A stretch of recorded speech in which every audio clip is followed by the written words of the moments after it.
Once upon a time, there was a little engine called Edward. He lived in a shed with 5 other engines. They were all bigger than Edward and boasted about it. The driver won't choose you again. He wants big, strong engines like us. Edward had not been out for a long time. He began to feel sad.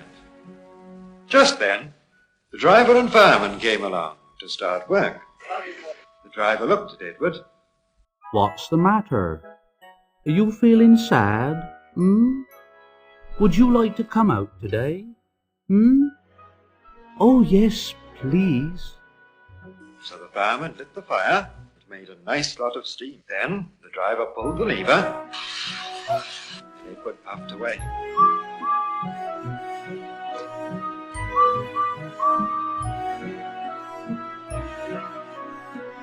The others were very cross at being left behind. Away went Edward to get some coaches.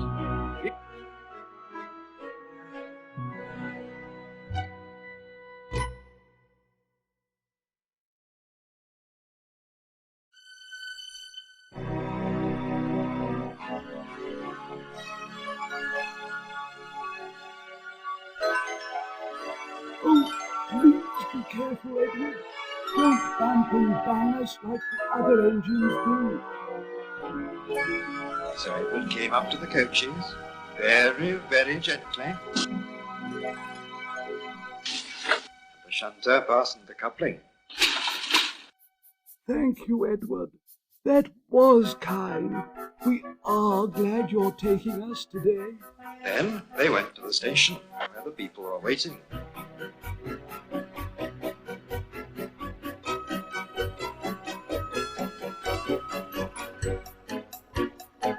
Come along, get in quickly, please. So the people got in quickly. And Edward waited happily for the guard to blow his whistle and wave his green flag. Waited and waited. There was no whistle, no green flag. Where is that guard? Edward was getting anxious. The driver and fireman asked the station master. Have you seen the guard? No. They asked the porter. Have you seen the guard? Yes. Last night. Edward began to get cross. Are we ever going to start? Just then a little boy shouted. Here he comes. There the guard was, running down the hill, his flags in one hand and a sandwich in the other. Ran onto the platform, blew his whistle, jumped into his van. Edward puffed up.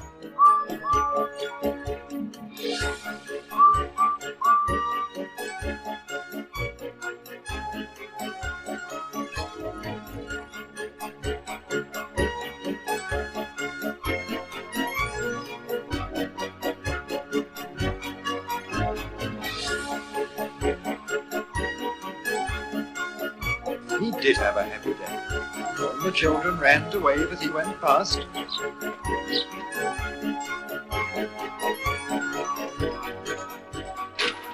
Worked so hard, the driver promised to take him out again next day.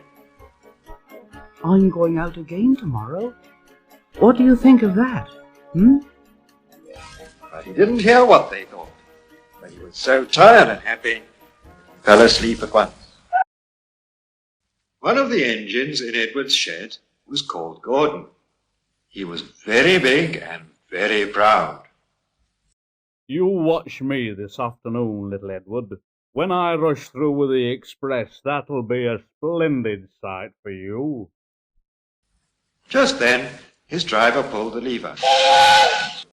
Goodbye, little Edward. Look out for me this afternoon.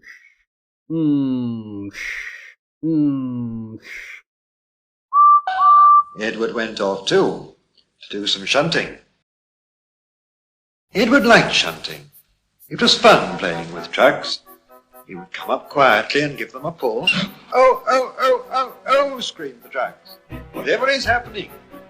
Then he would stop. The the silly trucks would go bump into each other and push them until they were running nicely. And when they weren't expecting it, he would stop. One of them would be sure to run onto another line. Edward played till there were no more trucks. Then he stopped to rest. Presently, he heard a whistle. Gordon came puffing along, very slowly and very crossly. Instead of nice shining coaches, he was pulling a lot of very dirty coal trucks. A goods train. A goods train. The shame of it. The shame of it. The shame of it. Oh dear. Oh dear.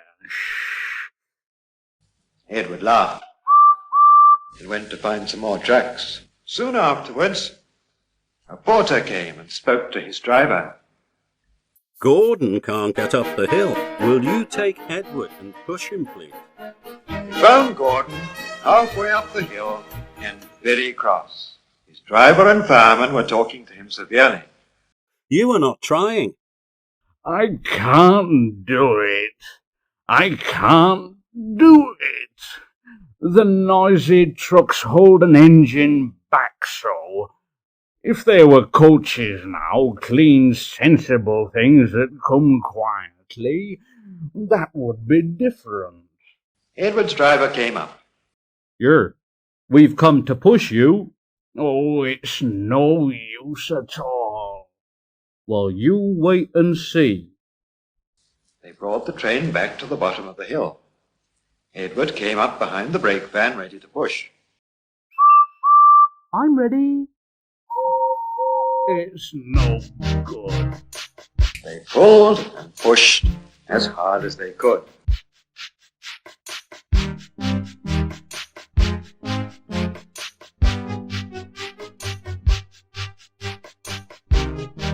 I can't do it. I can't do it. I will do it. I will do it. I can't do it. I will do it. Edward pushed and puffed and pushed as hard as ever he could. And almost before he realized it, Gordon found himself at the top of the hill. I've done it. I've done it. I've done it. Got all about Edward pushing behind. He didn't wait to say thank you, but ran on so fast that he passed 2 stations before his driver could make him stop. Edward had pushed so hard that when he got to the top, he was out of breath. Gordon ran on so fast that Edward was left behind.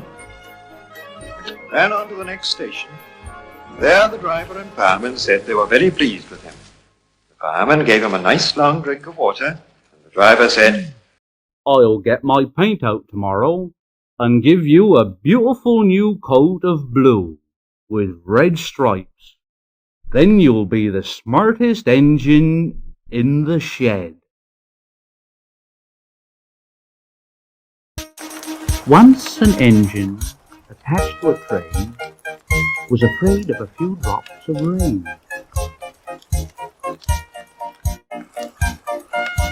It went into a tunnel and squeaked through its funnel and never came out again.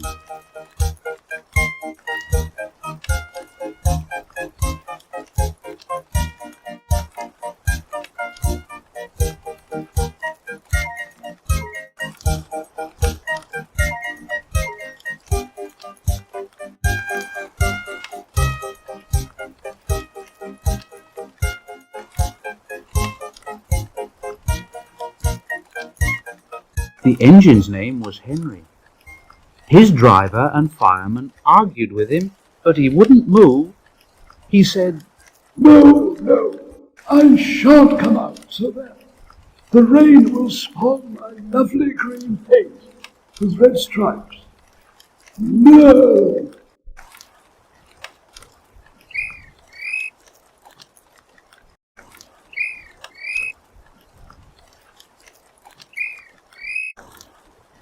The guard blew his whistle till he had no more breath, and waved his flag till his arms ached.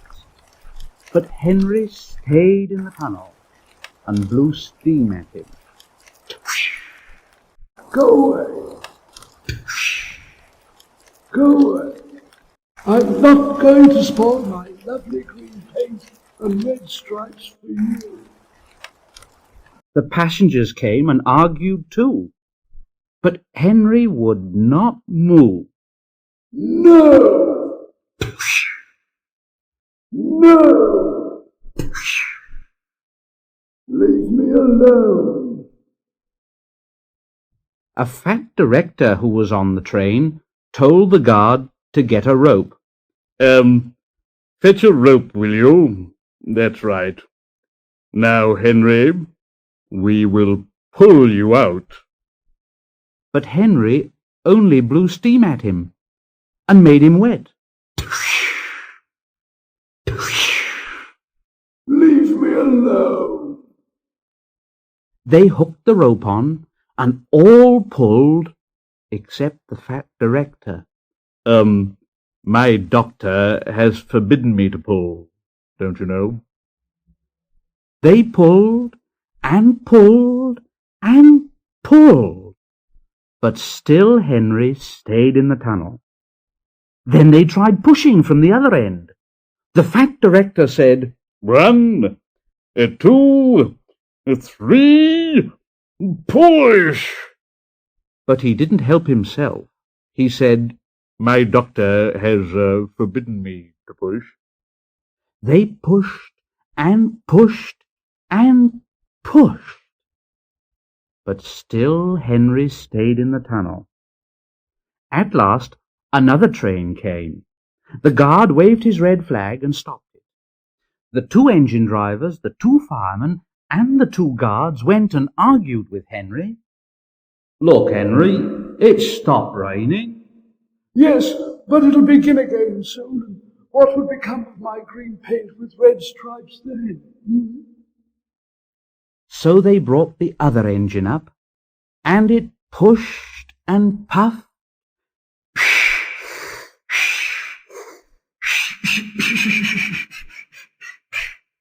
And puffed and pushed.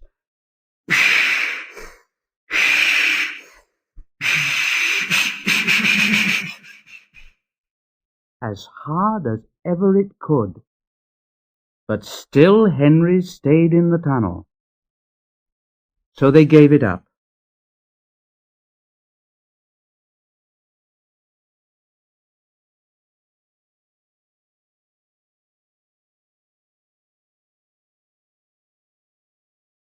And the fat director told Henry, "We shall leave you there for always and always and always." They cut a new tunnel through the hill, they took up the old rails, and they built a big brick wall in front of Henry. Now Henry can't get out, and he watches the trains rushing through the new tunnel. He's very sad because no one will ever see his lovely green paint with red stripes again. But I think he deserved it, don't you? Edward and Gordon often went through the tunnel where Henry was shut up. Edward would say, "Hello." and Gordon would say, "Serves you right." Poor Henry had no steam to answer. His fire had gone out. Soot and dirt from the tunnel roof had spoiled his lovely green paint and red stripes. He was cold and unhappy, and wanted to come out and pull trains too.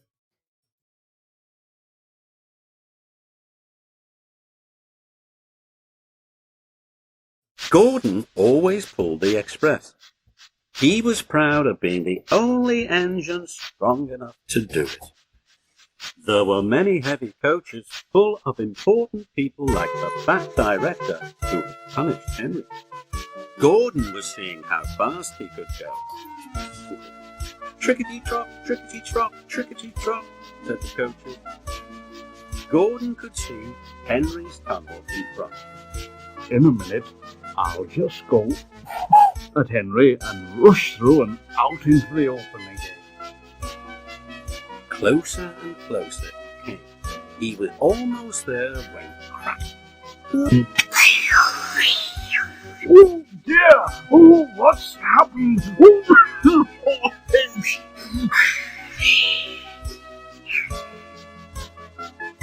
He was in a cloud of steam and going slower and slower. His driver stopped the train. Oh, what has happened to me? Oh, I feel so weak. You've burst your safety valve, said the driver. You can't pull the train anymore. Oh dear. And we were going so nicely too. Look at Henry laughing at me. Gordon made a face at Henry and blew smoke at him. Stop it. Everybody got out and came to see Gordon. Yes, I never liked these big engines. Always going wrong. Send for another engine at once. While the guard went to find one, they uncoupled Gordon and ran him on a siding out of the way.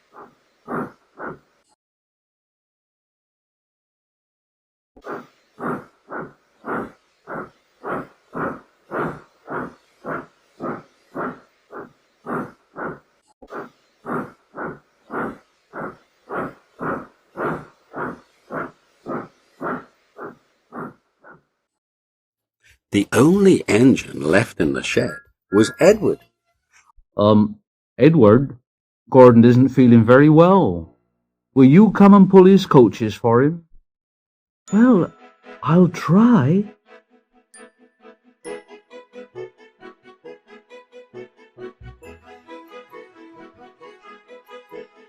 Oh, he's no use. Edward can't pull a train.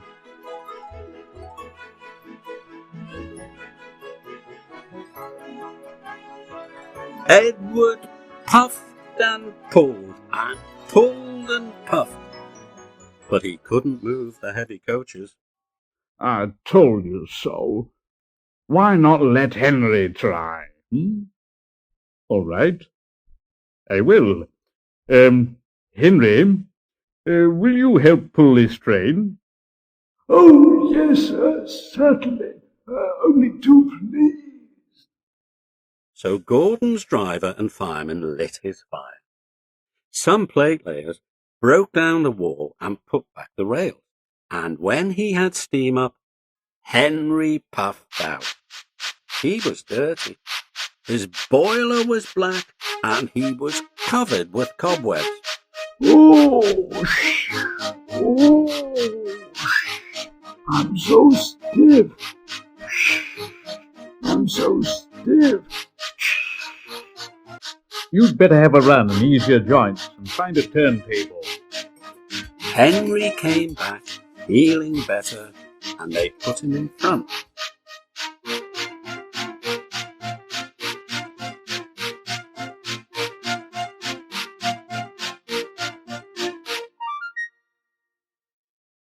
I'm ready. So am I.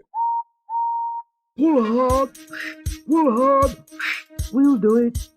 We'll do it. Pull hard. We'll do it.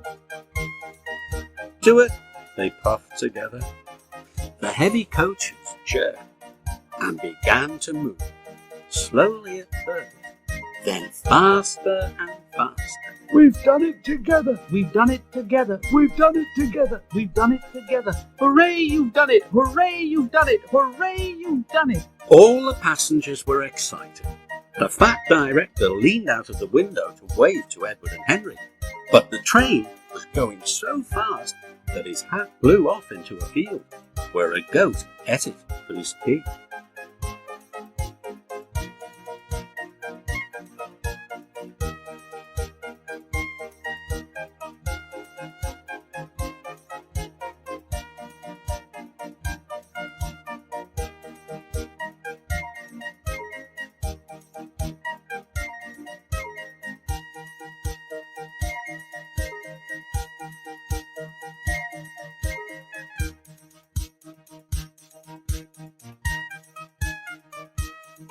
They never stopped till they came to the big station at the end of the line.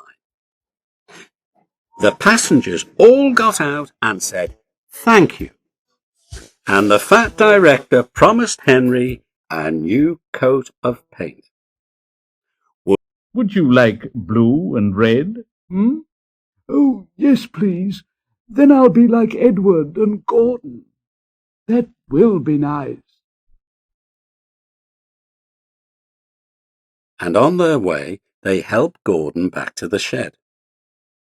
All three engines are now great friends. Wasn't Henry pleased when he had his new coat? He's very proud of it, as all good engines are. But he doesn't mind the rain now, because he knows that the best way to keep his paint nice is not to run into tunnels, but to ask his driver to rub him down when the day's work is over. From shadows deep in starless skies, we rise to where the ember lies. We've drifted along through time and flame, through broken crowns and ghosted names, through voids of ash and memories tied, where hollow empires fail to rise. But still a thread, a spark remains, a voice that hums beneath the plains, the pulse of stars, the cry of stone, a path back home, though we're alone. We are the fire, we are the flame, carving hope from loss and name. From every song, from every night, we rise again, returning the light.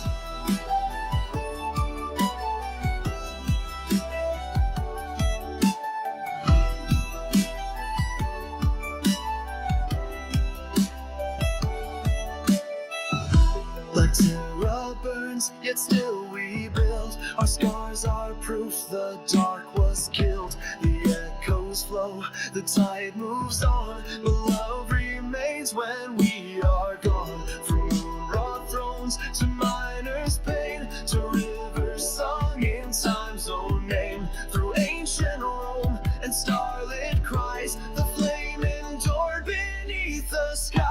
This thread we walk is worn and thin, but every end starts deep within. The void may claim the stars we knew, but still the dawn breaks burning through. We are the fire, we are the flame, carving hope from loss and name. From every song, from every night, we rise again, returning the light.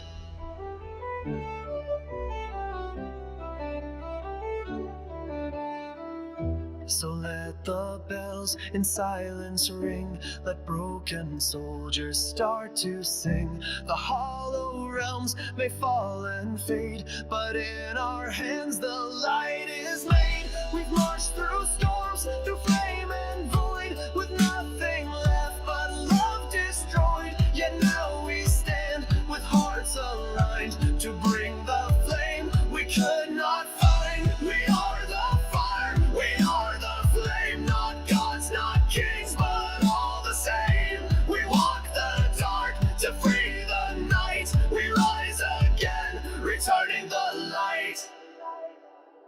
And still we rise, and still we shine. 1,000 stars, one single line.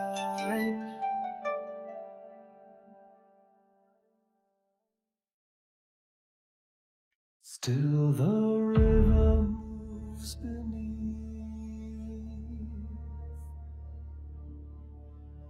and we are shadows in its reef. We are echoes drifting wide, carried on the turning tide. Memories caught in morning dew, footsteps fading old and new. The years we loved, the tears we lost, the bridges burned, the dreams that cost. Still onward flows the stream of days, through golden light and silver haze. We are echoes in the current, soft and slow, calling from the places only rivers know. Not forgotten, only blood. In the silence we are heard. Children's laughter fading fast, old songs rising from the past. A name once spoken in the rain returns a whisper, not in vain. The current pulls yet does not end. Each life a line, the waters bend. And when we're gone, we do not cease. We flow with time, we flow in peace. We are echoes in the current, soft and slow, calling from the places only rivers know. Not forgotten, only blood. In the silence we are heard. Time does not erase the soul, only changes how it's whole. Every smile and every pain, they ripple on through wind and rain.